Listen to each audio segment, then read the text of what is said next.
this girl who tattooed her eyeballs, do you know her? Okay. Have you ever met her? What's... Are we recording? Yes. I know her because she was on the podcast and she got like pretty angry with me because me and my wife were not down to sleep with her before she lost use of her legs. Wow. She like felt like she really deserved that, I guess. That is... So that was like a weird thing. I feel like you've navigated a lot of really tough, tense situations with absolute characters on the show, which I really appreciate. Like, do you remember when Aaron Carter gave you that necklace and then took it back? Yes. And you handled it so gracefully. I know. You were. I handled it like a real gent, didn't I? You really did. Did I? Yeah. I don't even remember. Like, yeah, you were like, yeah, take it. He was on the podcast so many times, and at a certain point, I feel like I just kind of stopped like paying attention and shit. And then one day he was just dead, and it just felt kind of weird because, like, I feel like the constant battle for me is like, do I create real relationships with these crazy people who come on the podcast, or do I like isolate them in my mind into just crazy people that I talk to on camera? Oh yeah, definitely keep me at a distance for sure. You think? Really? No, I'm joking. This is way closer than I normally sit to people on podcasts. So weird. I think it's good for like audio reasons, right? And like visual reasons. This is definitely the closest I've ever been to anyone on a podcast. I know, it's a very real possibility. I don't even sit this close to like on first dates. We're gonna bump legs. Like we're gonna do it without trying. I could probably position myself so it's less likely, but okay, so this is Caroline Calloway, No Jumper, coolest podcast in the world. And I feel like you I'm gonna guess that the percentage of my existing audience who knows who you are is gonna be around like 0 to 1%, which I'm totally down for, and that doesn't bother me at all. So I just want to let you know that I'm totally down for this video. Is going to have like 80% women watching it. Good. Which is not my usual statistics. 100 my statistics. So welcome. That's really yeah. Your audience is like women who, would you say, admire or are like kind of hate watching you? Like, I would say it's a pretty even skew. I'm sort of like Tana Mojo for girls with liberal arts degrees. Okay, I can see that. Yeah, like Tana Con sort of vibes. And Tana, I went to Tana Con for the record. No, you did. Oh my God, tell me everything. I have so many questions for you. Tana Con was sick though. My management team was literally like, don't ask your questions because I know you're the interviewer. Wait, but they told you not to ask me stuff? Yeah. Oh, we could do a little bit of both, right? Well, I'm saving my questions for the end. They gave me a few. For the end? They gave you questions? Well, no. They let me keep a few topics to talk about. Wait, so your is that who's out there? Yeah, they're That's amazing. your management team? That's not like your friends? No, well, they're my friends too. They're amazing. And what do they manage? Like, what do they do? Everything. The business, logistics, but I also have my team at UTA. I have the literary agents. There's entertainment lawyer. They told me that you don't usually wake up till like 2 p.m. Well, so they're in charge of that? Yeah. I don't know. That's their idea. Although, big mistake of them, they also put me in charge of bringing the books today. Really? And then the book, which we have here, the final. Which is just a normal book, so. Authorized. So it worked out well. Yeah. So, okay, what did I do wrong? Because I went to the iBooks app and I searched your name, and then I downloaded the first book that came out, and then I read approximately 100 pages of it, and then I realized it was not written by you. And then I was reading a book by the girl who used to write your Instagram captions, and I was like, what the I'm reading about Abercrombie, and I'm like, why the because I watched that Netflix documentary about the. So I didn't need to read it at all. Traffic for I know. Literally, no, I spent like $15. Well, like I'm getting your ops rich. Yeah, it's so rude. That's your op, like for real. Well, yeah, I mean, she absolutely. Yeah, I mean, I've been angry about it for so long that I'm now, Florida's so peaceful and I feel like I'm living so healthy there. I'm really trying to enter a new phase. And also, I think it helped that my book sales and book press just absolutely obliterated her book. Okay. So now I'm entering what is trying to be a more peaceful relationship to her, but she really did wrong me so grievously. But do you look at that as like all part of this great story that you're creating, or is that just something where you're generally upset about it? I think of that as more like a hand that I was dealt that I had to, like, I would have loved to never have to address my ex-best friend taking credit for ghostwriting my Instagram, which she helped me ghostwrite a book proposal, which is like a Word document that only like publishing sees, like only sort of industry insiders. Right. And so we co-wrote that. And then we wrote captions years and years before I became famous for like an audience of no one, like literally fake followers. Right.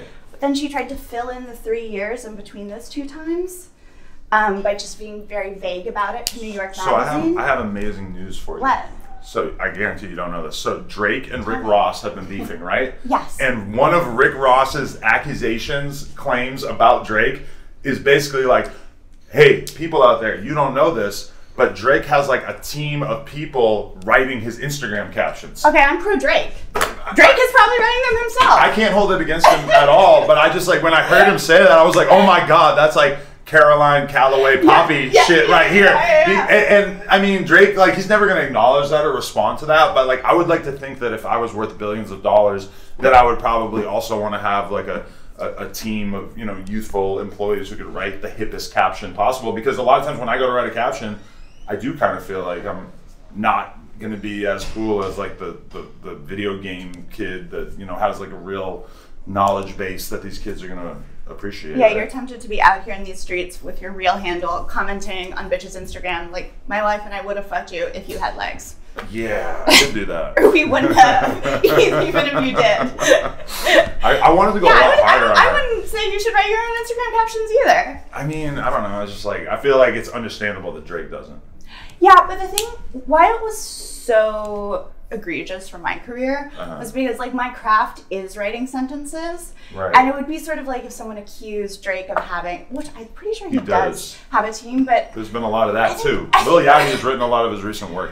Well, yeah, it would be more like that beef then, of just being like, you don't write your own songs, because like my Instagram, I would write these long ass captions when it was even crazier for bitches to do, like back in 2014, 2015. Right. And she tried to take credit for that. A lot of the shit you got dragged for is shit that's like pretty normal now. I know, right? It's like Jerry getting like all that shit for like for posting memes, or like the fat Jew. Yeah. And now everyone's like, maybe we shouldn't have gone that hard about that. I know. Well, I don't think anybody's like actually bothering to look back at it and think about what they were saying online. And I think you guys were wronged, and I think you deserve justice. Really? For the Instagram captions, or for No, Jerry? Justice for Jerry and Fat Jew. Really? Yeah. But what was Tana Con like? So I was only there for like a couple hours, and then it like descended into chaos. But what were those hours like? Wait, because me and Tana, something we have in common is that I had these disastrous creativity workshops. Actually, if you don't know, don't Google them. It went great. No, I know. And everyone compared it to Tana Con. Really? Yeah. Yeah, but they were like little tiny writers' workshops, and there was no sun. Tana Con was mostly characterized by the fact that there was like a lot of, you know, maybe 14-year-old girls who were just like standing in the longest line that you've ever seen. So, but that was the weird thing, is like when you were in the middle of Tana Con, it didn't seem that bad, because me and my wife were on like relatively low clout levels compared to a lot of the other people who were there. So we were booked on the first day to do like a on-camera panel thing with Tana at probably like 5 p.m. or 6 p.m., like relatively early in the day. And then like, I didn't know that everybody was like losing their minds outside. So everything kind of seemed fine to us, besides the fact that there were all these kids just running around in the halls and shit. And then they started to tell us like, oh, everything's getting canceled. And then I go on my phone and start to see everything falling apart. Yeah. So I didn't really, it was cool to be on the inside of it and then find out that you're part of a, you know, total disaster. A historic moment in online history. Yeah. That's amazing. You're the first person I've ever met who's been. Very few people. I feel like I'm meeting history. Would admit to it. And you want to see something really cool? Look at my Twitter. If it's not someone else with tattooed eyeballs. My banner on Twitter is still the Tana Con logo and the Slayer font. That's incredible. I never changed it since 2017. Yeah. That's insane brand loyalty for you to Tana. I love Tana. I think she's amazing. What are you gonna make your Twitter header banner? When am I? No, like what is anyone like? Oh yeah. What am I gonna do? I'm gonna pay like a graphic designer to make like a image that honestly, I haven't changed mine since 2017 either. What is it, like some flowers or something? Yeah, it's like I think back in maybe 2019, 2020, someone just, this was actually like bad that I'm admitting this, some artist, oh my god, I'm gonna get so much hate for this. This is sort of flown under the radar, but No Jumper exclusive. Some artist made some sort of collage of like a bunch of different images of me for some, I don't know, interview that I did back then. And I just sort of took that collage and then added more things to it and put it as my Twitter banner. That's okay. You can build upon his art, right? Yeah. Well, for your Twitter banner. I don't know. It's not. But you're scared ethically that gray. This is going to be characterized as you like stealing his work. You think? Yeah. Oh yeah, for sure. See, you're. She can't even make her own Twitter banners. See, your community is like really into weird shit like that. I don't claim them. Really? Or at least the people who are really upset about those sort of things. So I don't claim them at what all. happened after that Vice thing where you were talking to all your Redditors about your life and everything? You're like calling all these people. Have you like kind of stuck with that at all, or all those relationships fell by the wayside? Okay, you can never relate to this. My Reddit is worse than yours, I swear. But I did this just for the money. It was just a one-time video thing. You got paid by Vice for that? Yeah, I got a great bag. And I didn't want to do anything. I was still working on my first book, and I didn't want to talk about anything on camera.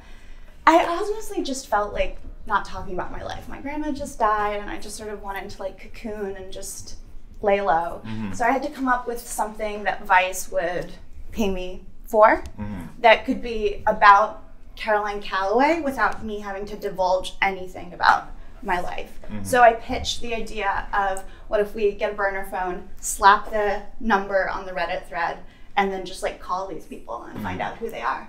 And have you ever talked to anyone from your Reddit? I mean, I guess like regular people on the street, but once in a while they'll be like, yeah, post on the Reddit. Is your Reddit really bad? Yeah, it's pretty bad. How bad? We've got a lot of control over it, but there's like worse than mine. but there's evil alternate versions of the Reddit. Like, you know, that will basically like they'll be a lot harsher than we allow in our main Reddit. Oh, okay. So there's like alternate worlds. Well, you know, my Reddit, which I just don't have no hand in, I don't control it, it's a separate thing. But it used to really kind of bother me. Some of the things they'd say are like really mean. And I thought calling them up, one of two things would happen. I thought immediately I'd pick up the phone and it'd be like undiluted vitriol. Like the person would already be screaming on the other end. Or I thought like they'd go into like a weird fan mode, like when someone meets you and like suddenly they're like really simpering. And what actually happened was a third option, which brought me a lot of peace, which is that they all just wanted to talk about themselves. Like they just struck me as so lonely. Really? Like they weren't even that interested in me. Like even to have me on the phone and have my undivided attention. Like they were telling me, sort of like oversharing about like parents that were sick and like health problems they were having. Really? And I just found that, and then I never looked at it again. That was like 2-3 years ago. Wow. 2 years ago. You really never look at it? I'm clean. Honestly, I'm on such a long streak now that I just want to stay completely sober. Wow, but amazing. I stopped the day, or like the week that we did the last day of that shoot. I stopped. That gave you some closure about the whole thing? Yeah, because I just realized they're so lonely, and I wish they found community in a different way than like hating me. But I do think that there's something for people who maybe don't have like a lot of good like social network in their own lives. It's a really safe space for them to like, they know any opinion that's negative about you or saying, I don't know, making fun of you in some sort of way, they know it will get a good reception. They know it'll get upvotes. You're a content creator. I'm a content creator, right? Yeah. But I mean, a lot of people are not necessarily in the position, nor do they want to like take on the responsibility of being a full-fledged content creator. So for them to be able to write a Reddit post or like create like a funny TikTok where they're reacting to something that you have going on, I think you kind of have to respect it because they're essentially kind of doing the same thing that me or you are doing, right? They're just like doing it on a different scale, and they're not necessarily like expecting to get money out of it or whatever. They just want a little bit of feedback online, and maybe that eventually kind of leads them to something a little more prosperous content creation wise. I think the feedback they want is what I'm talking about. They want like community, you know? Right. And I think they do it because they're lonely. I just can't imagine being a part of like that niche of a community and actually like wanting to engage on that level. But that's like the privilege of me having a podcast. So if I have something to say, I can say it to this big audience. And I think that to a lot of those people posting in a Reddit and knowing that like dozens or hundreds of people are going to see it, that's really what they're going for, right? Totally. So you're still in Serasota? Yes. Are you still living in your grandma's house? No. You moved out. I was there just to help clean up after her death. Okay. But no, 2 years ago, I left New York. 1 year ago, New York Magazine, when they did their It Girl issue, they put me on this list with like Julia Fox and Emily Ratajkowski. And like, I have not set foot in New York until yesterday. It would be another year till I'd come back. But I've tried to maintain my of New Yorkness, but I am fully in Florida, threw my passport in the ocean when I got there, dropped it off a bridge, and I told myself I wouldn't leave the state until I'd finished my first book. Okay. Which is definitely real. And you lied, though, because you're in New York right now. Well, yeah. Well, the book is done. And the book is done, as you can see. Yeah. This is the finalized cover. They all look like this. Yeah, they all look like this. Exactly. Now, I actually have one of the best problems an author can have, which is that my book is so in demand. I feel like most authors are trying to like get their books off the shelves. We cannot keep this book in stock fast enough. I mean, to be fair, I didn't think we were going to sell as many copies. I thought we'd sell a lot, but not to the point where it's like back ordered for months. Okay. And it's because it's only through us. That's why you couldn't find it on. Okay, I was thinking that. So I have to order it directly from you. So it does exist and it is out there for the world to see. Yeah. The Washington Post called it a masterpiece. Really? And the New Yorker said that I want this, if I get a tattoo on my eyeballs or anywhere else, it's going to be this. Scammer is funny, engaging, and full of genuine insight. The New Yorker said that. Wow. I know. I was so happy. It's like every writer's dream to like have their first book received like that. So is this kind of like a new thing for you to be able to hang your hat on, that you're like being taken seriously, or like getting these positive reviews? Because there's been like probably a lot of other phases of your career where you felt like, oh, the world perceives me as a scammer and a joke, right? Absolutely. I wish the answer was no, but 1,000 times yes. I cannot tell you how many times the word actually was used as a qualifier in reviews of my book. It's actually well written. Right. It's actually really good, but I'll take it. Because didn't you at one point say that you thought it was going to take you like 6 years to finish it? Yeah, on Julia's podcast. Yeah. I was talking about a different book. That clip went viral. You know how it is. It goes viral out of context. I was talking about a different book that will take me 6 to 7 years, although more like 4 to 5 now. Okay. But Scammer coming out, getting out 2 more books actually within 1 calendar year. So how long has it been available to the people out there?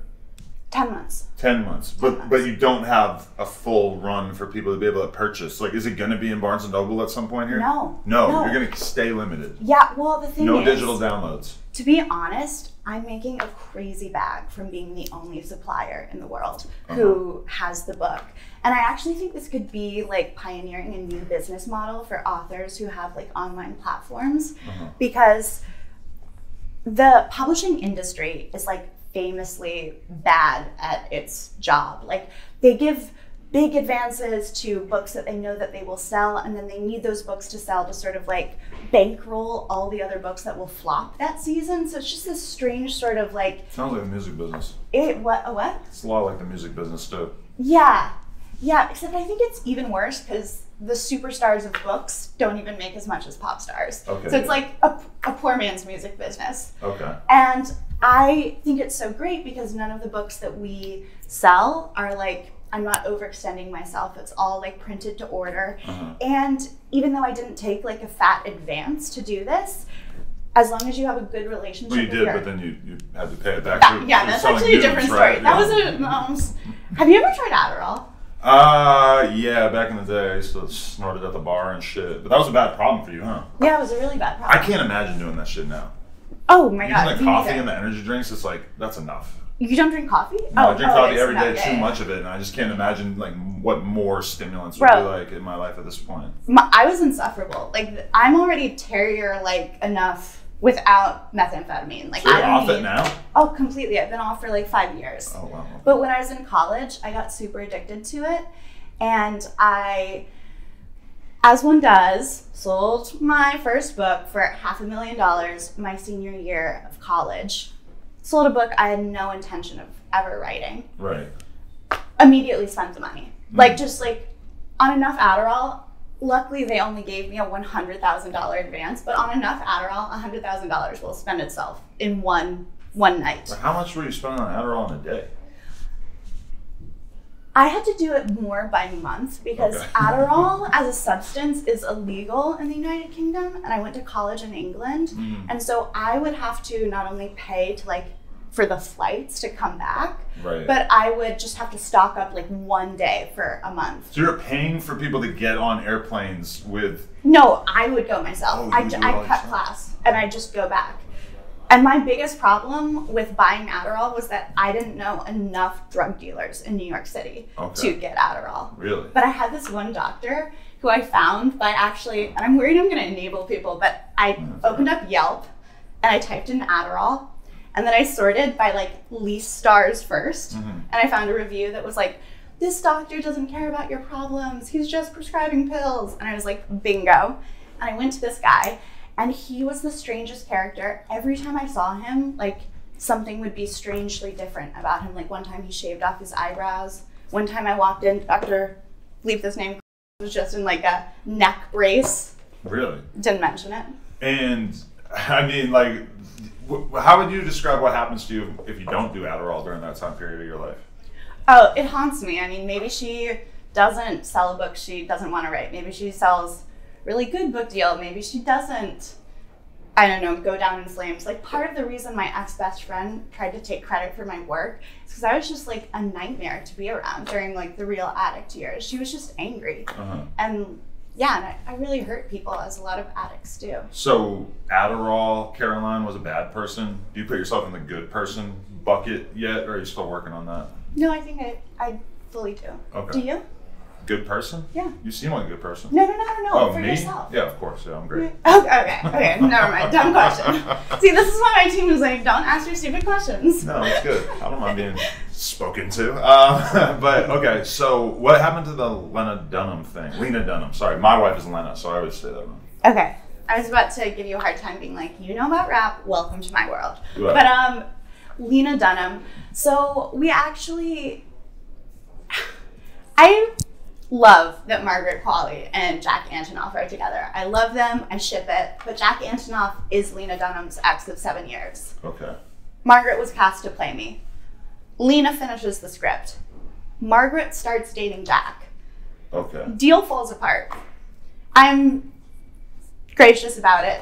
I'm 22, letting Aaron Carter take back his diamond necklace. I'm like, whatever, I didn't need it, it's totally fine. I just want you guys to be happy, whatever. So she paid you for the rights to make a movie about your life story, and then due to like just stupid little like personal drama. What? Did she spend $500,000, or what was it, $1 million to buy it? Oh yeah, and it now would it's have been just a gone. multi-million-dollar deal that I would just never get. It's just by the wayside now, but does she still own it? And like if you wanted to make a movie about your life, would you have to go through her, we're or it reselling expired? it now. And guess who I think we're going to sell it to? Really? Yeah. She's making movies? Yes. Wow. But I like how you think I'm actually going to edit this shit out. You're joking. Well, I mean, maybe if you like hound me after. I'm gonna hound you. I need your cell phone number. No. Like, I need this deal to go through. Okay. This we need a. Okay. This I don't want to put the bag up. Yeah. Exactly. But it's crazy that you're like trusting us to not edit this stuff out. We kind of famously don't give a. Oh really? Well, I feel like I've seen you edit stuff out for people. It takes a lot of Maybe I'm hard expecting work. like Tana treatment, and that's unwise of me. I don't think I would edit anything out for Tana? Tana. I mean, she knows the She's rules of the amazing. game. She's an influencer. She knows if she says anything that is going in the podcast, right? Well, I'm gonna be honest. I'm famously too trusting. Really? Yeah. Like, when I went viral as a scammer, one of the hardest things, I'm sure you've had to do with like news stuff. And obviously our job is this, it's the internet. And like, when you show up to your place of work, you can't always take your feelings with you. You can't be crying at the office, you know? Right. But I think it's very healthy if you have a bad day at work, that after work, when you go home to your inner circle, your friends and family, you can vent and be your real self and like cry or whatever. And so when I first went viral as a scammer, I handled it really well at work. I actually killed it. But at home, obviously I was crying to my friends about it. And they literally it was a nightmare because they could not stop laughing because they're like, you know, this is so funny. Like, you're our most gullible friend.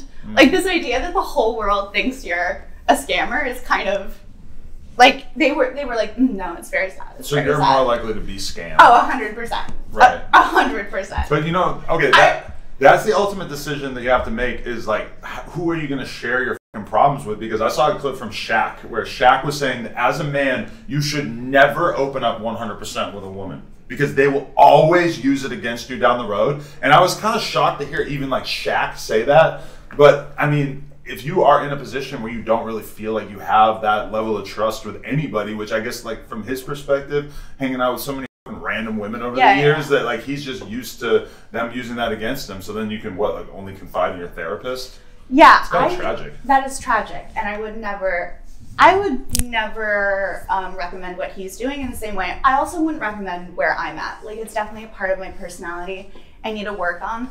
I think what happened was when my ex-best friend published her like expose, where she very skillfully positioned herself, she basically painted me to like all of New York Magazine as this dumb blonde bimbo, which is so rude because clearly I have brunette roots. Other part completely true, but I felt like I was never going to trust anyone again, and I feel like after that I tried to make a really conscious effort to stay open. Like I felt like the worst thing she could do was like not take away my career, but like take away like who I am.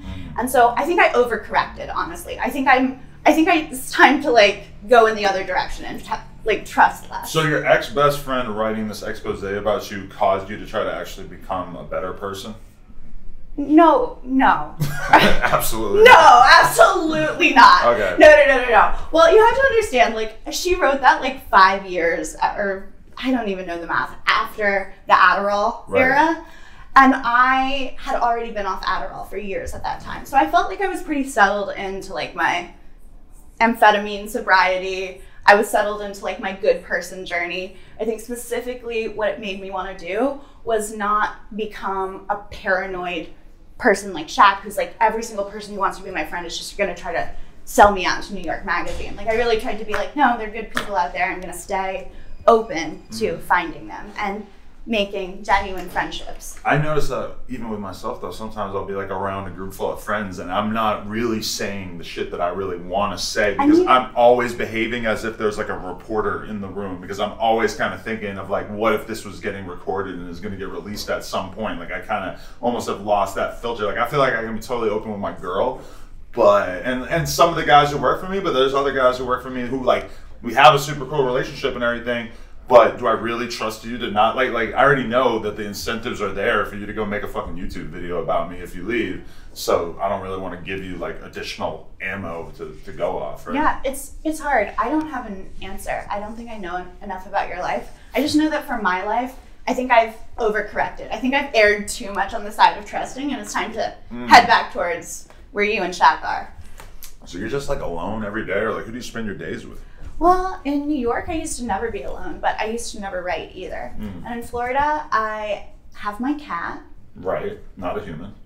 But pretty cool. But pretty cool. Pretty fun. Take him to the beach? Yes, all the time. Right. And he has all these hats that he wears. So he won't run away at the beach? No, he's not bright. Okay. Or fast. I would love to have a cat like that. Every cat I ever had in my life probably would have just walked away at the beach. He's just a big potato boy. He's a Siamese, and he's perfect.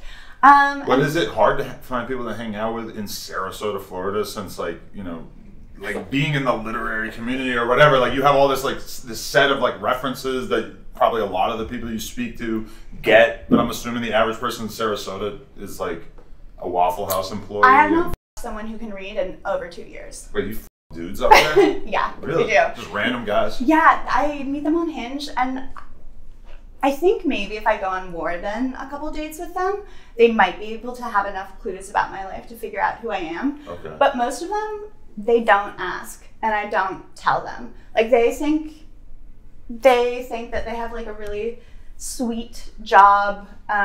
Some of them even try to give me advice on like writing or publishing books, and I'm like, thanks, sweetie. There's been so many times in my life where I was hanging out with a girl when I was younger, and then I like kind of figured out she's a prostitute. And what? Well, like, wait, I need to ask you. Not like a streetwalker, but I like, have a really important question. Okay, no, finish yours. No, but I'm saying like, do you think that that's similar? They like figure out you're like a writer, that people write articles about you and shit. That is probably a similar experience for them. Yeah, I don't think about it much. I really don't respect them at all, so I don't really spend a lot of time trying to like POV their. But you're just hanging out with these salt of the earth ass Florida MAGA truck driving motherfuckers because it'll like be good source material for writing later? No, I do it purely for fun. Oh. That's leisure. You think that the average is that much better in Sarasota versus here? I think it's fun because I hate them all. Okay. And I think that I always felt like when I was dating in New York, like these guys, they're all Ivy League educated. They all have such cool jobs. They have these beautiful apartments. Maybe they're Nepo babies. Maybe they come from family money. I always felt like sort of these whispers in my ear of like my lesser self being like, if you just kept saying yes to another date and you just dated this guy, like your life could be so easy. He could fund your art. Like this could be security for you. I like how dating a guy just has like funding your art embedded in it, that you're also looking for a sponsor at the same time. Well, listen, I think for a lot of women, we're still making less on the dollar. Like there's still a wage gap. You're still less likely to be promoted. Even if you're a corporate girly, I do think there's a lot of security in like a heterosexual partnership. Right. And I think if you have like a less secure job, like being an artist, there's even more so. Like I studied art history and we used to have a system for artists of patronage, but like now you have to be your own Medici. Like I need to fund this, you know? Why did OnlyFans? But we'll talk about that later. And you stopped. But what I was saying about the Florida guys is that I just don't feel those whispers at all. I feel like the only thing I want from these dudes is their company. They have nothing to offer me. I have already out-earned their lifetime earning potential. Like it feels like dating like a man, honestly. Because you just have so much more clout. I'm just like, I need nothing from you. Yeah. Wow. Yeah. That's crazy. It is really crazy. But you think the dick is better on average with these random Serasota guys, or like, because I'm imagining that the dick out here has got to be kind of weak too, right? No, I'm saying I think I like my own headspace better in Florida. Okay. Like I think I like the experience. But there's never been a moment where you're like, oh, I could really end up in a relationship with this guy. Never.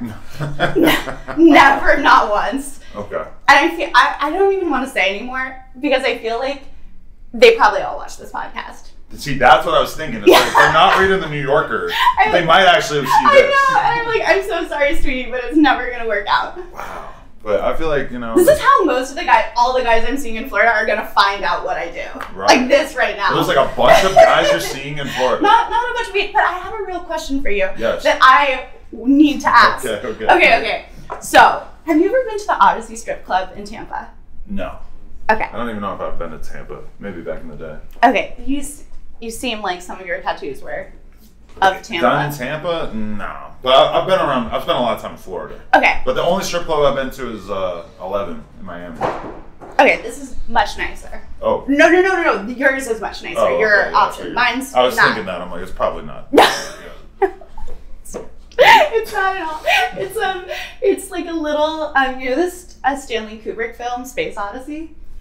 Vaguely, sure. Sounds Well, that's about how vaguely this strip club is based on the film. It's a very vague, loose connection, but they do have like a little spaceship. Uh-huh. But anyways, Adam Friedland was performing in Tampa, which is why we were even out and about that night.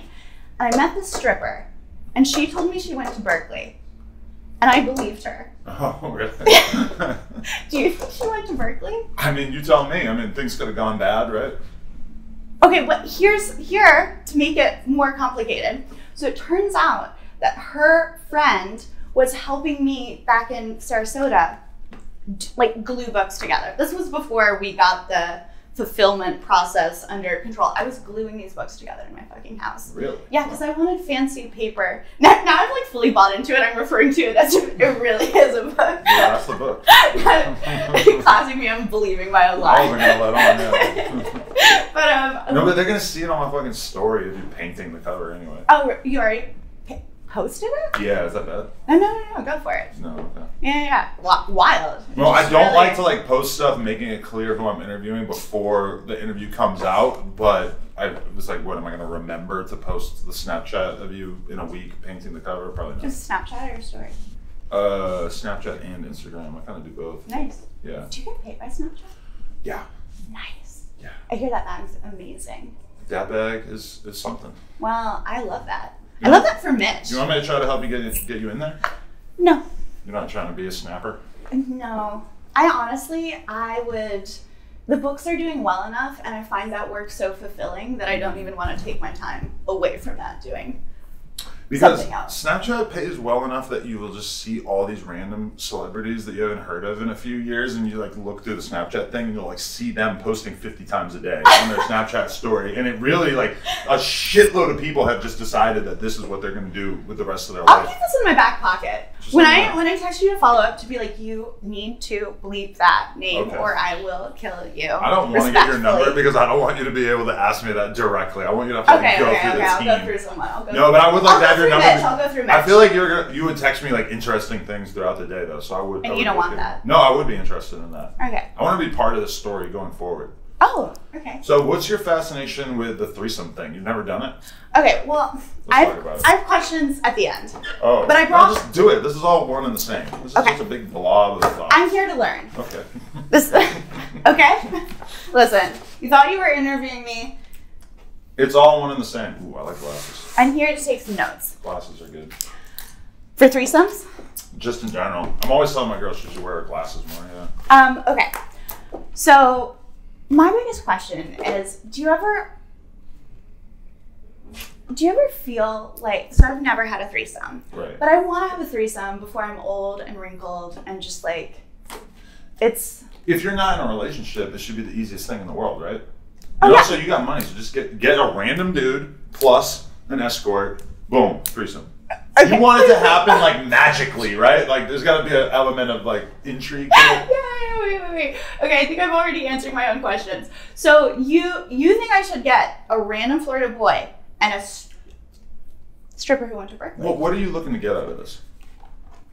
I want something formative that's interesting. I want something, that's honestly what I want from these Florida men as well. Like I just want something that, I want experiences that shape me, right. You know? I just don't think it would be all that dramatic or interesting for you if you don't have feelings for the guy, right? Because then it's just like three people hanging out doing fun sex stuff. Yeah, no, I think I would want to have feelings for the guy or the girl. Because already. Otherwise it's, but I think it's the too guy's easy. more likely. What?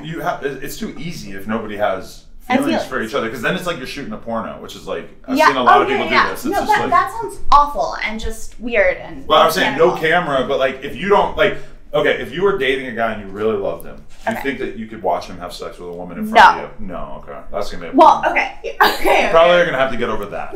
No. But here's what I'm thinking. First of all, there's not a man in the state of Florida I think that could make me fall in love with them, so I don't think that's a problem. Rick Ross. I don't know who that is. Oh, wow, okay, that's awesome. That's amazing. Never heard of him. What the fuck? That's tight. Is he your friend? Kind of racist. No, he's like probably the most famous Florida rapper, really. That's cool though. Great. Big fat dude. Okay. So great. Moving on. I literally only know about books. I've never seen a movie or heard a rap song in my life. Much respect, yeah. Which is why I'm here. Right. Yeah. A lot of books you know about. I've never seen Stanley Kubrick movies or whatever the you're talking about. You're not missing much, don't worry. Okay. It's probably like a lot more useful than a lot of the stuff I know about though. Not on No Jumper.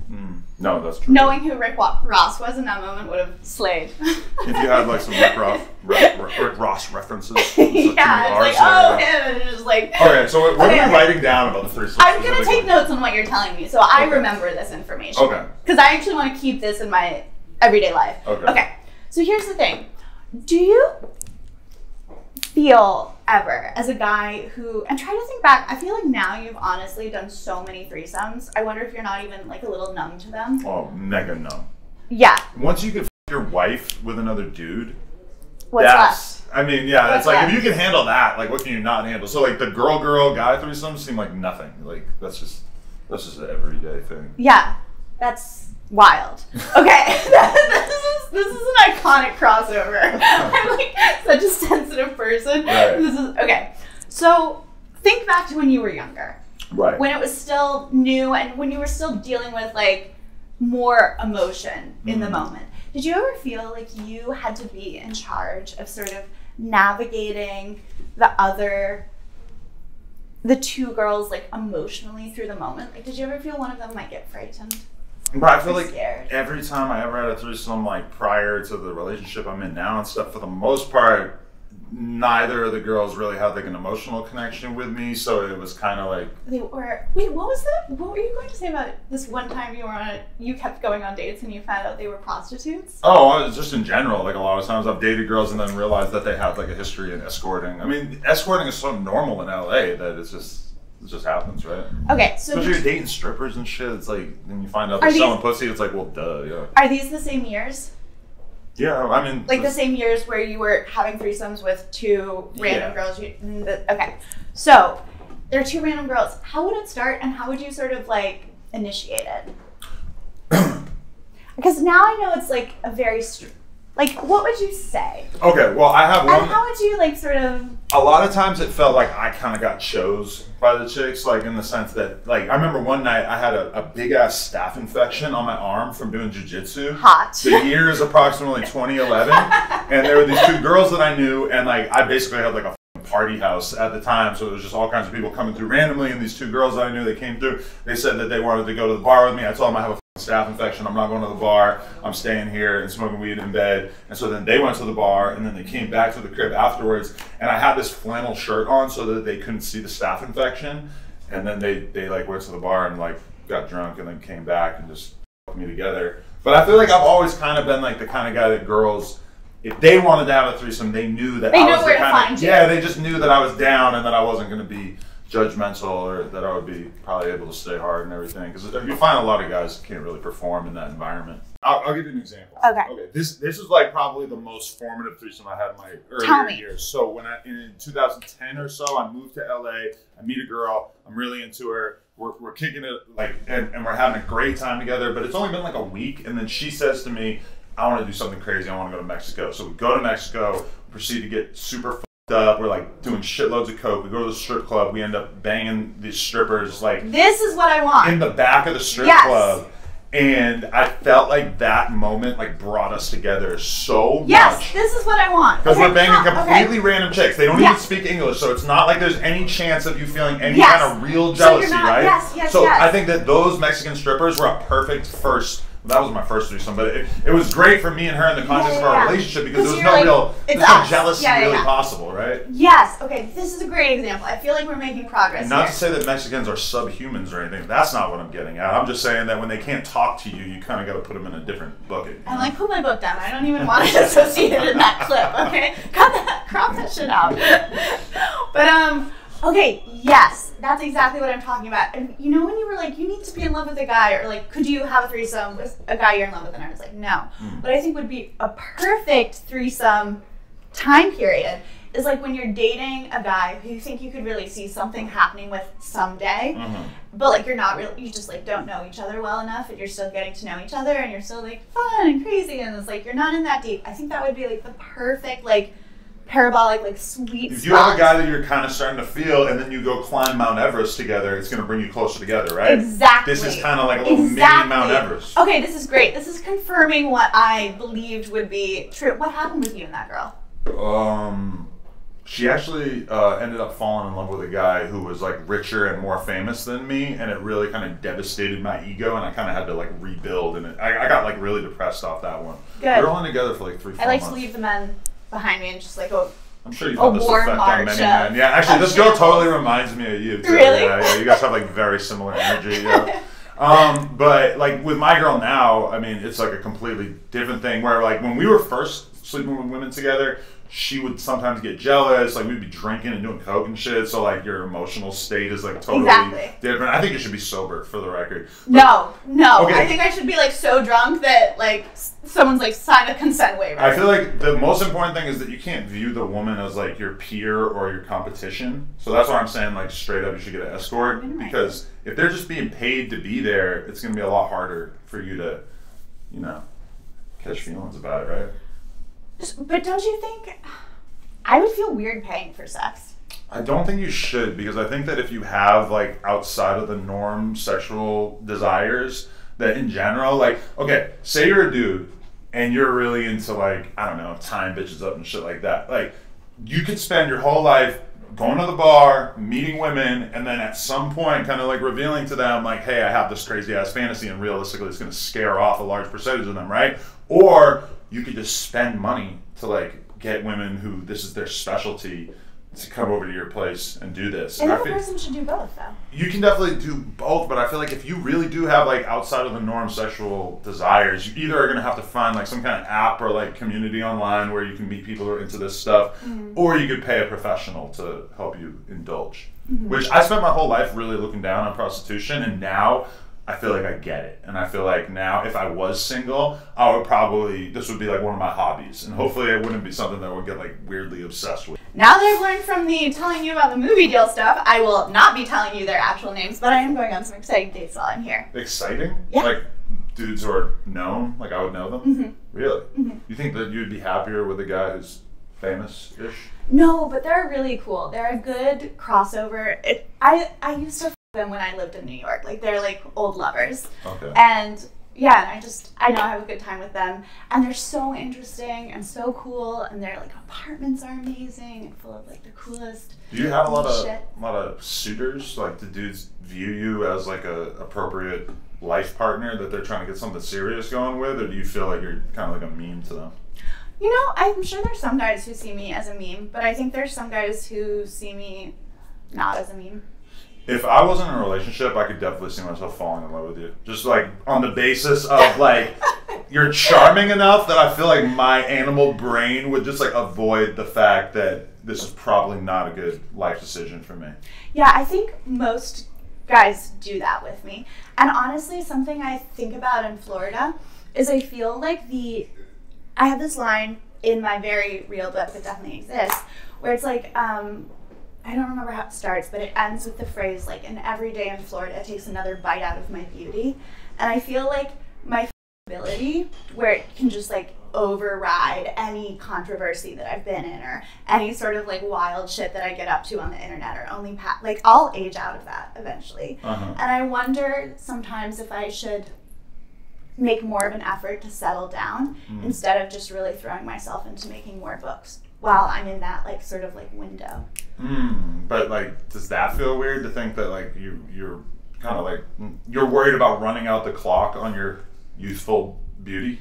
Oh yeah, it feels so f***ed up. I'm not saying that that's right, or that I'm even like the prettiest person in the world. Like, I'm just saying that like, I think that's a very like sober view of reality and the world we live in. And I'm obviously not acting on it in any significant way, but it is a thought that runs through my mind. Like the path I've chosen is to go to Florida, to be an artist, to churn out books. I mean, I'm putting out 3 books in 1 year. It's kind of unheard of. Like, I'm really like grinding. Like, I'm going to stay there probably for another 3 years, but it's a thought that I think about sometimes. But it's a terrifying thing for all women, right? That you're like born with this amount of this thing that is your attractiveness, and you kind of know that it's like slowly going to go away as the time goes by. And like, and sometimes you have a conversation with a woman who's like 50 years old, and you realize like she was considered very, very beautiful, and like she knows like she might still feel beautiful to some extent, but she knows that the world doesn't perceive her that way. And when that happens to me, I'm gonna have all the baggage on top of it, you know? So it's like, I'm gonna wake up and it's gonna be like a meme hangover, you know? But like right now I don't have to contest with that, and I'm like, should I be spending this chapter of my life, this season of my life differently? Eventually, I grapple with these thoughts, but I come to the conclusion that like, no, I don't want to be living off anyone else's money. I want to be self-made. I think writing is my purpose. Like, I should just be connected to my purpose and be putting out books. And those are the thoughts I act on, but I have these thoughts as well, and they worry me. Wow. But yeah, you must feel it a little bit in porn. Oh, totally. But a lot of these dudes shoot till they're like 50. I feel like they start falling off around 50. Lena should feel it. Right. Or not because she isn't. All the caveats for me, caveats for her. It's just the stupid world we live in. Right, but she knows it too. And if anything, she lives her life like... She's so beautiful and amazing. Thank you, I appreciate it. She's incredible. But she works so fucking hard because she has that in her head that she knows that the amount of money that she can make right now is probably more than what she's going to be able to make in 5 or 10 years. So it's like we want to have more kids, but it's kind of like, it makes more sense for her to work her ass off now and save money for the future, whereas I don't have as much of that pressure. Yes, totally. Let's talk about OnlyFans. Let's talk about it. Did you really quit? Yeah, oh my god, yeah. Why'd you quit? Oh my god, do you know something that's really funny that the No Jumper audience will appreciate? So this is like the first time I've ever had an audience who will actually appreciate this fact. When I first joined OnlyFans, so I joined in like peak early pandemic, like April 2020, when everyone's just like at home, horny, convinced the apocalypse was nigh, just like losing their goddamn minds. And I joined OnlyFans, and I did really specific kind of content. I only did topless photos. Like, so what it was my mom was subscribed to my OnlyFans. Let me explain. So she has this thing, she tried to raise me to believe that I could make a living as an artist. Like, I really enjoy painting because I'm so good at it. But I enjoy writing, I enjoy lots of creative things. And she, whenever I sold something, I did a run of anything, of paintings, of making, I don't know, earrings or something, she'd buy one. And so when I did OnlyFans, she wanted me to feel like she both accepted my sex work and also that, like, she wasn't shunning this. Like, it was another thing that I was creating. So she subscribed. And I charged the maximum amount. I charged $49.99 a month. And I took no special requests because I didn't want to engage with, like, any of the messages. Like, I didn't have a team. It was still early days for OnlyFans and its growth. And also, I just sort of felt like me getting drunk and, like, shooting content alone at home was, like, so much different. It was like opening DMs from guys was like getting like shouted at from a car, you know? Like, it was like, it felt more like I was less in control. And it takes the thing that you're normally doing for fun, which is like texting dudes that you met online, and it turns it into your business, and it kind of will like seep into and ruin you doing that. Yeah, like, I'd rather be poor, so I just didn't. I didn't with that. Right. Well, actually, that's not true at all. I shouldn't have said that. During this time, I had a $100,000 debt to my old publishers. Right. Like, the timeline of my life went like, so I go to college, I get addicted to Adderall, get a book deal in that order, get into debt because now I've spent the $100,000 advance. The whole book deal was for $500,000, but the industry standard is 20% upfront. Right. I spend it instantly. Now I have a choice. I can either finish this book that I don't want to write. It was going to be like a fairy tale version of my life, which is totally my fault for selling. Like, it's not, the publishers are not the villain. Like, I'm the villain. Right. So I can either finish this book or I can find a way to buy back my life rights so that I can own them and write a different book. Because I also couldn't write a different book because they owned my life rights. Right. So I needed $100,000 and I couldn't write another book. And books are what I was best at. So I joined OnlyFans during the early pandemic, and I sold topless photos where I dressed up as like female heroines from literature. So like Juliet Capulet, but she's a slut. Okay. Or like Dagny Taggart from Atlas Shrugged. Right. But she's a slut. Okay. Sort of vibe. And I would they were really simple costumes.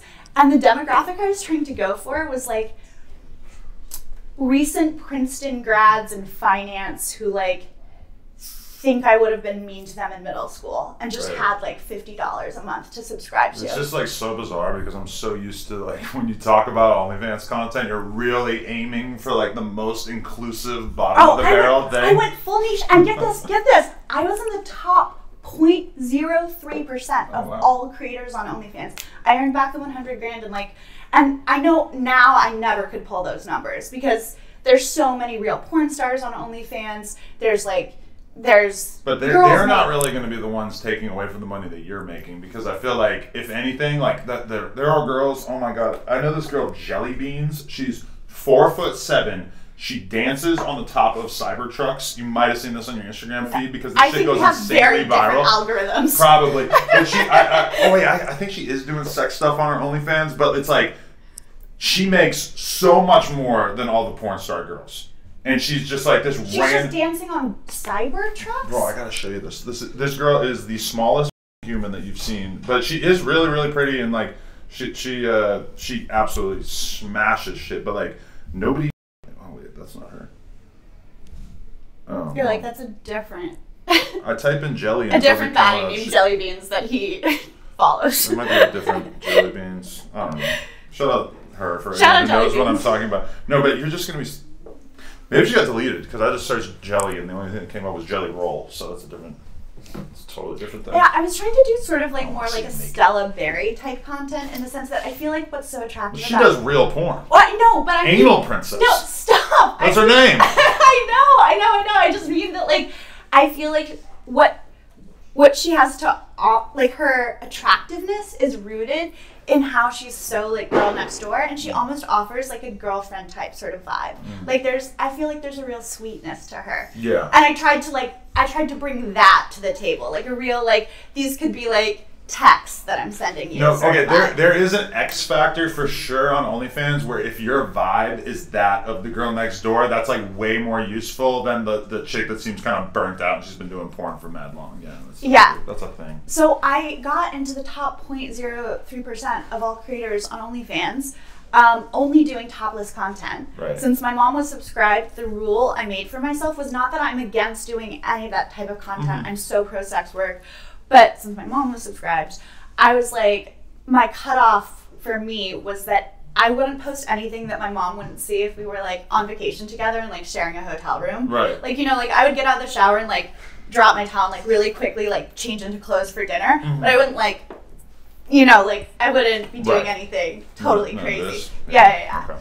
And so that's how I paid back my publishers. Right. I earned $100,000, and then I stayed on for a little bit longer just because the money was so enticing. There wasn't a while where you were like, shit, this is better than writing. I should just do this. 100%. But I didn't, once again, like trying to marry rich, like some finance bro who just wants like an interesting bohemian wife he can keep at home.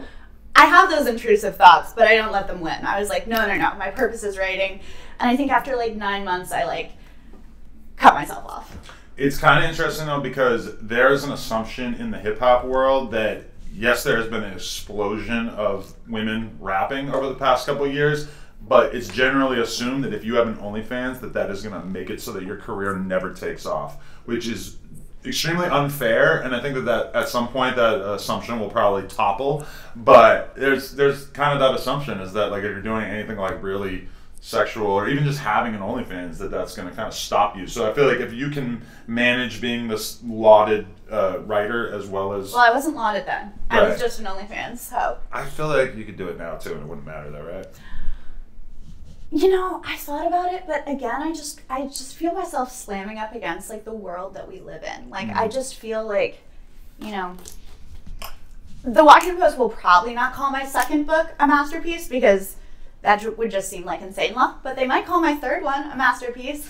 But I do feel like I diminish those odds, and I feel like I already have a tough hand to play, and I feel like I make it tougher by myself if I rejoin. I told my wife that it would be worth us having a threesome with you off camera because of the fact that you would then write about it, and then we would get to read about it, and that would just be interesting and funny enough. Yeah. It would be worth it. I feel like once I have my first threesome, I'll come back to you on that. Yeah, totally. You should totally do it with... I think that's not the scenario I'm looking for a first time. Okay, find a guy that you have like a decent amount of rapport with, and then just go to every like Hooters and Tilted Kilt, etc. Why don't you think the stripper went to Berkeley? I mean, she might have, but then. Thank you. But then, how did she get from there? That? How did she get from there to Tampa, like stripping? Well, she. Okay, whatever. I believe it. I talk to girls all the time who started the strip club and then they go on to do great things in the porn world. Yeah. And what made the Berkeley thing more believable was she went to law school at a smaller law school. And I just feel like if you're going to lie about your education, I feel like you should lie about the first college and then like go bigger. I'm a great person to lie to about your education because I'm so not familiar with like what colleges are worth lying about that if a random stripper told me she went to Berkeley, I would just be like, oh, okay, yeah, sure. Yeah, you'd be like, I'm so sorry. I just wouldn't even really think about it. Yeah, you wouldn't. It wouldn't be important to you. No, because I didn't really like exist in that whole college world. What's it like having threesomes with that podcast? I feel like it must make it so much better because you talk to them beforehand. Yes, I'll talk to the girl for like 40 minutes beforehand, and like really during that time period, it's weird when you go to shoot porn and it's just like you shake hands and you say hi when you get to set, and then all of a sudden it's like boom, all right, you got to get hard and you go. And it's like that sitting there talking is like a great way to warm up. Yeah, I think it's something that really mystifies me about the rap world. It's that I just feel like there's such a premium set on like emotionless sex. Like I just feel like that's really like lauded as like the pinnacle that sex can be. Yeah. I just have never had that experience. A lot of rappers basically like get famous and then they create this dynamic where they can fuck women on like an industrial scale in which they don't really have to like, you know, have any, and you see it too because Jesus Christ. That is a fire truck. Yeah, shout out to New York. Because basically like a lot of times I'll have a bunch of porn star girls around because like my worlds will come together. I'll have a bunch of rapper dudes that I'm with, and then we'll go to like a porn party, and I get to see these guys like personality skills. You should have come to this party last night. You would have loved it. What kind of party? Because it was just so. I want to know what kind of party you think that I would have a good time at. Oh no! I was just thinking about how out of place I would be in the world you're describing. Right. So I was just thinking how funny it would have been if you had come to like my life. It was the Drift Gala. It's this amazing lit mag by these Harvard girls. It's like the lit mag of the moment. Okay. At David Zwirner Gallery. So Art World crossover. So many interesting people. I just think you would have. Great. I would have loved to see you there in the same way that like I would have loved to see me interacting in this world. Throw me out. No, you wouldn't. Or get booted. No, you wouldn't. So wait, what's your? You're so smart. Thank you. Not like you. What's your drug intake at this point? Like, because I'm reading this article about you, and the chick said, "Holy fuck." I just unplugged my own mic. It's basically like, oh, this writer comes to join you at your home, and then you just take mushrooms and like freak out. Oh no, Is that normal that shit for you? No. You're talking about Lily Anna, like with the big Vanity Fair profile. Yes. Yeah. So no, the moment you're referring to is that we worked on that profile. I mean, it was a huge, like, big magazine, like I think it was like 12, 14 pages with photos. And so we worked on that interview. There was like a year-long lead up. And one of the times, she's a mom, she's like a really amazing writer. She's like sort of the preeminent expert on Eve Babbitt's, one of the most famous LA party girl writers. Okay. And Joan Didion, and I'm obsessed with her. But we'd have these like 2-hour-long conversations, and she's a mom, she's busy, she has her life. And one of the times when we scheduled those times, I just took too many mushrooms. The mushrooms in Florida, mushrooms are my favorite drug right now. But I feel like in Florida, there are these like crazy, like swampy Everglade mushrooms, and I just feel like they make me a lot happier than. I feel like it's a very mushrooms. Florida thing that you're still doing real mushrooms, because in LA now the whole thing is like they have like mushroom gummies and mushroom sodas, and it's just like weed now, where they're like pushing this like super commercialized version of it on you, and it's so much more likely that you're gonna like microdose, because my version of taking mushrooms back in the day was like you get a big plastic bag full of mushrooms, like a Ziploc. And then you eat a bunch of them, and you wait like a half hour, and it hasn't kicked in, so you eat more, and they all kick in at once. That's what I did. And listen, if I had one interview with Vanity Fair, if it was like, okay, be there at this time, I would pull it together, and I would not eat any mushrooms beforehand. But it's like, we've been working on this for 9 months, and we talked like once a week for like 2 hours, and it was just like one of our many sessions, but it obviously made a really memorable, iconic moment. And I'm glad she put it in there, because it helped that article go very viral. People loved that shit. But okay, whenever people write about you, they all write about how you're basically doing things so that the writers will include it in the story. And that's how I felt when I showed up and you have your fucking watercolors out and you're painting this thing. Is I'm like, oh, okay, she's doing this because she knows that I'll mention it or will include it. Like, do you feel like when you read stuff like that about yourself, does that make you like reconsider everything that you're doing? Is everything a performance? No, honestly, hearing this makes me a little self-conscious, because I truly did forget the books, and this was, I can't wait to see the little like zoomed in screenshots of this on Twitter, and people, I don't know. But it's also like, why would you have watercolors in the first place? Well, I love to paint. I'll actually paint your portrait afterwards. It'll take 10 minutes if you have 10 minutes. That sounds amazing, yeah. Yeah, it'll be great. Oh, and we can pull up a photo of Lena, and I'll do them like matching, like a diptych. Okay. Yeah, it'll be so cute. But I love painting, and I brought my paints and paper, because I'm having lunch with my literary agents afterwards, and I wanted to paint them. So that's why I brought it. Oh, that's great. Yeah, so that's the performance thing. The performance thing, to be totally honest with you, this was totally unplanned, but that doesn't mean that I don't do things that are planned. Like, I do think that I'm a really like calculating, strategic sort of person, but I think Taylor Swift is someone who's really done a great job talking about this I don't know, personality type in women. I think we're so quick to vilify it. Like, it's almost like if you're above a baseline of intelligence, you're going to be smart enough to be strategic and calculating if you're also ambitious. And like, I'm also really ambitious. And so it's like, yeah, I do try to calculate and stage moments. And I'm also performative, like I'm sure you are and most content creators are. But we all accept that from Taylor. That, what? like, I only know about this through my wife, but she's like doing an insane amount of like world building and lore building in order to excite her. Oh my god, is audience. Lena a big Taylor fan? Huge. Oh my god, I am so excited for the 19th. We are, what, one day? What is today's One Thursday? day, It's coming out tonight. I know, and people have sent me the links. I'm not listening. I want a pure experience. Wait, they have a leak?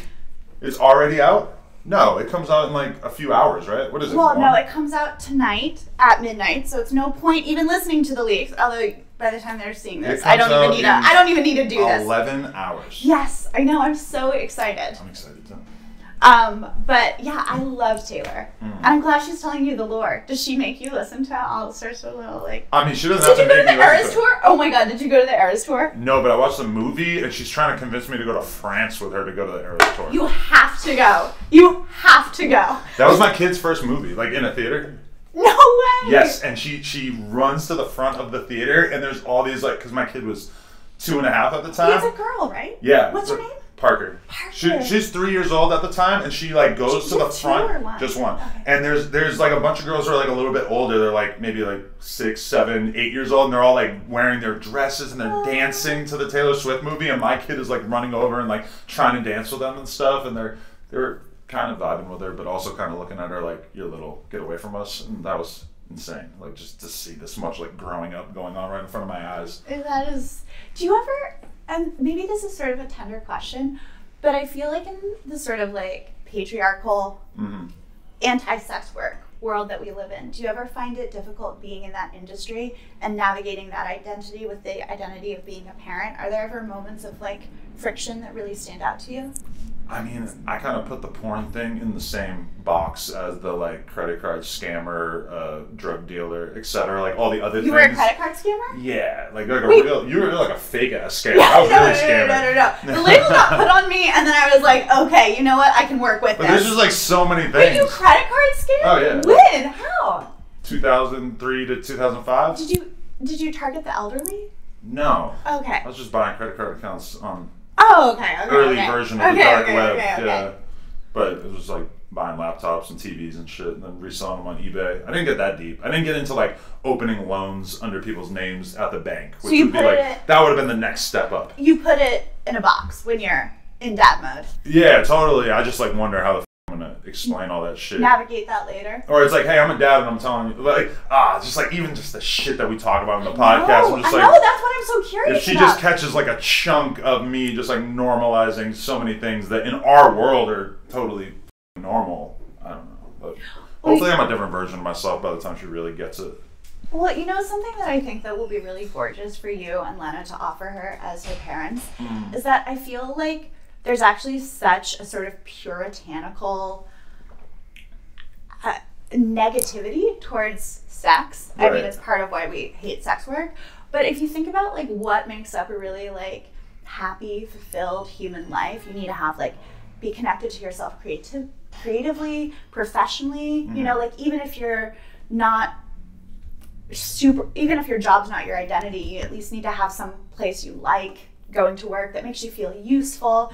You need to have a good relationship with your friends, with your family. And I don't think we talk enough about like being sexually fulfilled is like such an important like dimension of a full life. And I think in many ways like your experience with that will make you a better. And I just feel like there's grown-up shit and then there's kid shit. This is not something that should even enter her world until she's of age. I'm just saying like a lot of people seem to like ask me that and feel as if I should be really conflicted about it, whereas to me it's like, but I even see podcasters who have this like real hard time with the fact that their podcast is inappropriate for kids, and to me I don't really like deal with that at all because everything I'm into is adult, right? Like all the rap music I listen to, I can't really listen to around my kid because it's just way too violent, way too much, debaucherous, and I feel the same thing about the porn thing and everything else in my life, the drug shit. Like I don't really do drugs like that, but like the fact that like I clearly, you know, like there's posters on the wall in here and shit with lean and perks and stuff, and that's, you know, yeah, I don't understand that's what's weird happening. for a kid. Why you never drank lean? you want to hit this weed pen? I want to see what happened to you. Okay, it's giving guinea pig vibes. Part of me wanted to show up so stoned. Okay, well, and do this interview like that. Yes, I wanted to do this later in the fucking day so that I could bring a nice bottle of wine for us. You're the one who wanted to do it at 11 in the morning. I got like a 13-hour day today. I'm doing like 3 other like crazy long things after this. Same. Don't be such a little bitch. You want to hit this? No, I probably don't even know how. Just put it in your mouth and breathe in. Okay. You're gonna love it. Just like getting high. But I think that was different.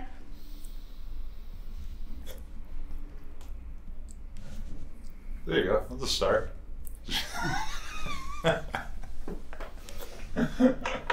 I think it's the point I was trying to make about how you guys will be better equipped to have those conversations. Right. See, that was better. Yeah. When the time is right. It tastes good, right? You don't smoke weed in your normal life? I went through a time in my early 20s. It feels like a lot of people did. What kept me stuck to it? I'm not really sure. What? The weed thing. Yeah. Just one day I woke up and realized, like, I'm addicted to this. Yeah. You know, my therapist told me that the difference between dependency and addiction is that you know you're dependent when you have the need to start making rules for yourself around using. And you know that you're addicted, like, you know, I'll only do cocaine on the weekends or only drink after 5. And then you know you're addicted when you can't no longer have the self-discipline to keep those rules. And I thought that was very, yeah, true. That's actually why I gave up drinking. I wasn't addicted to it, obviously, because I was able to just stop. But I found myself, did you start drinking a lot during the pandemic? No. But I also, like, my girl got pregnant at the very, very beginning of the pandemic. So if anything, I, like, became convinced I had to start taking my life very, very serious at that moment. Were you so freaked out? Not, like, freaked out because we did it on purpose and everything. But I was definitely a little, it just felt like, oh, shit, my whole life is changing. I need to get serious about everything. I think kids are so scary. Yeah. No, that's true. There's an amount of work and labor that nobody really can understand until you get into that position. And I say that as somebody who, my girl handles more of it realistically than me, but it's crazy. Like, I wouldn't recommend it to, like, you know, there's like a whole thing with like red pill type people that's basically like shaming anyone who doesn't want to have kids. I think like not having kids is an amazing decision for everybody who isn't completely convinced that they need kids. I don't think I'm ever gonna have kids. Yeah. I feel like if anything, someone would like give me an orphan. Like, I feel like I'd be the sort of person who'd just like end up with an orphan, not because I chose to, like not of my own volition. The way it just eradicates any sense of freedom or free time that you would normally have. Because okay, my girl just went to Japan for 2 weeks with my kid, and so I had 2 weeks in which I got to see what my life would be like if I didn't have a kid and a wife. And I mean, freedom feels really good, but it also feels like kind of pointless. Like if I were to keep doing this for the rest of my life, it would just feel like a total waste. Yeah, totally. Whereas having a kid feels like it has a lot of meaning to it, even if it's kind of incredibly stressful. And I just feel like my meaning is making books, and I feel like the thing I want most in life is literary greatness and to be remembered after my death as being like one of the, I don't know, maybe not the greatest, but a name among American letters of the time of like right now. Being happy is like number 2 at most. Do you is no, I like that about you. The fact that you say that, because I've read you say that before, I find that like really intriguing and impressive. That like you're kind of willing to put your temporary happiness to the side for literary greatness. Yeah. But do you feel like this book's limited release is going to hold that back? Like, isn't there a party that wants like a shitload of people to all read it at the same time? Yes. In fact, you know, something that I find, I used to find Are people really, passing around PDFs? You know, I think we've done a really great job of like clamping it down. Okay, that's like good. Does the Pirate Bay Caroline Calloway search yield anything? I don't know. No, I don't know. It's been years for me too. So I don't know, but no. When people used to like ask me why I wanted a lot of followers, this was more in like 2018, 19, 20. I feel like that question is sort of dying. Like everyone sees the point of it now if you're doing anything creative. Right. But people would be like, if you want to be a writer, like why are you trying to build an audience on Instagram? And I always think that like, you know, any writer who believes in their work wants the maximum amount of people to read it, but somehow it's like inane and vapid to like want more followers. It's like, I want the maximum people to read it, but in terms of will production hinder that in any way? I mean, bro, it's been 10 months, like zoom out. Like, I think one, just looking at how much better we've gotten at getting these books out to people, still a little ways to go, but we've come such a long way. We'll get better at this. Who knows if like in 10 years from now, if I just self-publish all of these books, get a big bag for each of them because I'm doing it all myself. I'm the only supplier. And then in 10 years, I just sell all of the rights to publish them and you be the shipment facility coordinator, logistics, and I just make the art. I think I could just sell like a bunch of titles at once to a publisher. Because, all right, the fact that I even know about you says a lot about the way you've kind of been able to like harness the internet to build up this persona. But then the fact that it's not like the people know you so well that they're not interested in the book, which is kind of like what the average influencer, like even me, I feel like I don't think that me writing a book seems like a great idea because I feel like I've already given them everything that they could possibly want of my personality. I don't know what they would be reading the book for because I've already kind of laid everything out on the table. Like you've done a good job at sort of giving them enough that they stay interested, but then they still want the full final product, right? Well, you know, I would hope that the quality of writing is just really good. Like I never worried about people being interested in the book because I always thought, I'm just gonna make a really good book, you know, like so many people who, like if someone tried to come to you with a book deal, it would truly be that your brand is not books. Like what you do is you're not about making good books. Most of the people watching this can't read, I would assume. No, maybe this deep into it, they can, but like in general, the average person who watches my podcast, if I were to be like, how many books have you read in your lifetime? I feel like 90% of them would say none or the books they read in high school. Well, that's why I thought the men I'm in Florida might be watching. That's exactly why I didn't go in on them and tried to keep a respectful silence because I was like, I know they're out there. It's the demographic. Right. You know, I had a lot of shit written down that I didn't bother to look at all. What are we, like an hour and a half in? An hour? Hour and 19 minutes. Hour and 19 minutes. What time is it? 12:50? I have a hard out at 1:30. Okay. And we need to save 10 minutes for a painting before that, so 1:20. Oh, okay. I actually would really need 20 to do one for you, one for Lena. I already asked everything good that I wrote down anyway. Okay, I'm trying to think if I have any more questions for you. Okay, what is it like interviewing Celina Powell? A better question would be, what was it like having Celina Powell eat your ass? Because I did do that. What? That happened. When? A couple months ago. Why? OnlyFans, I guess. Oh, it was a Plug Talk episode. Onlyplugtalk.com, yeah. Oh my god, what was the episode? And my girl actually opted out of that one. We interviewed, did we interview? Yeah, we interviewed her together, and then my wife went out there, and I handled it. It was kind of crazy. That is so crazy. To have gone where so many of my rap heroes have gone before. Yeah. Wait. And she's a committed ass eater, let me tell you. Like, she was doing that shit and she really meant it. Okay, what was it like interviewing her beforehand? I've interviewed her so many times over the years. It's like we have like the, you know when I'm around her, I feel like I understand how a pimp feels. Where like she's part of my life, but I don't really feel the need to show her any particular sign of respect, but I do kind of need to keep her happy. But I also like I have no qualms in my head about snapping at her and barking at her and telling her to shut the fuck up. Like I have a relationship with her that I've never had with any woman I've ever dated before. It feels like the pimp thing because I know a bunch of pimps too, so I kind of see how they are. Yeah. Wait, didn't someone punch someone on this episode because he wasn't a pimp and lied about it? That did happen. Not this episode, but a different. See, I am a real fan. You told me I wasn't a real fan right before we started filming. I was like, I'm honestly such a fan. What a nice thing to say. I really like the thing you make. This guy? No, I don't believe that. I don't believe it. I said I'm gonna quiz you on the show and like figure out what you really know. Okay, well maybe I'll stop while I'm ahead. No, that's cool. But yeah, I'm not sure if I could pass a quiz, but I really want to help make this threesome thing happen for you. If I come on again, I'll keep you updated on my journey.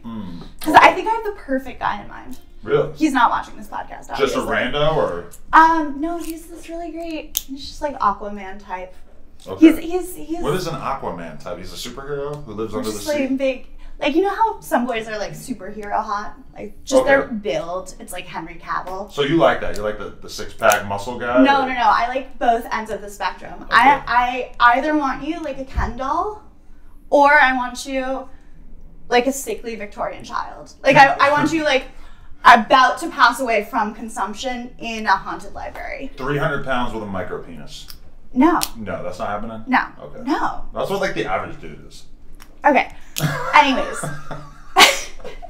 Anyways, he's just sort of like he's on the Ken doll end spectrum. Okay. But he's really kind. He lives in like he lives in like the Pacific Northwest. He like was an Eagle Scout. He's just like a really sweet guy, but he's like... He was an Eagle Scout? You're telling me what he was doing when he was like 10? No, but I just feel like those sort of boys who also still care about it and would tell me that are like such a specific demographic. I feel like that's... go to his apartment and he has his Eagle Scout shit hanging on the f***ing wall. That would be so funny.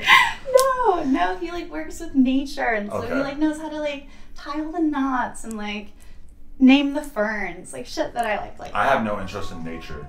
Me neither. No. Oh, I don't want to learn the fern names. I'm gonna forget that shit as soon as I learn it. My wife is gardening now.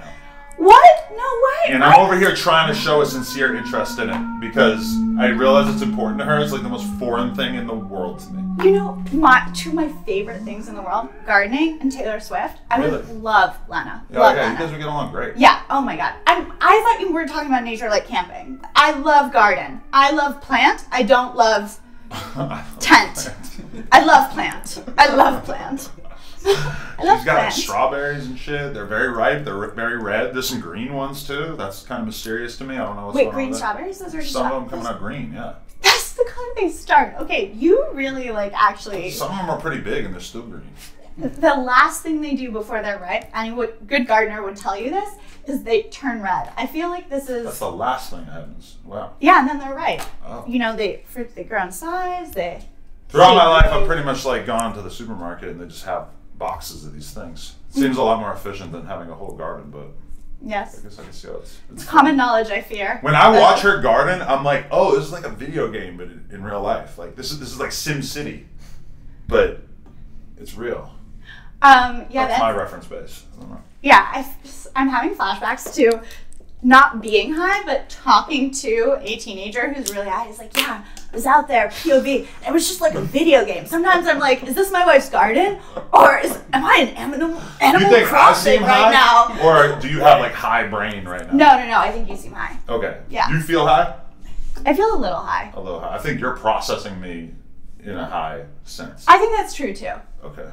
I'll meet you in the middle. Welcome to YouTube. I feel like we're creating like really important source material for everything that's written about you in the future. Totally. And you know, I famously like never make that Vice thing. I was able to get like a bag for that because I never really go on video camera. Like everything I do is a still picture. Okay. I don't really do anything with like video content. It would have been better for the memes if you were actually like in the studio sitting in that chair that like everybody else sits in, because I think that would have been hilarious to just see you in that setting. I know, that would have been so good. Wait, but here's what we'll do.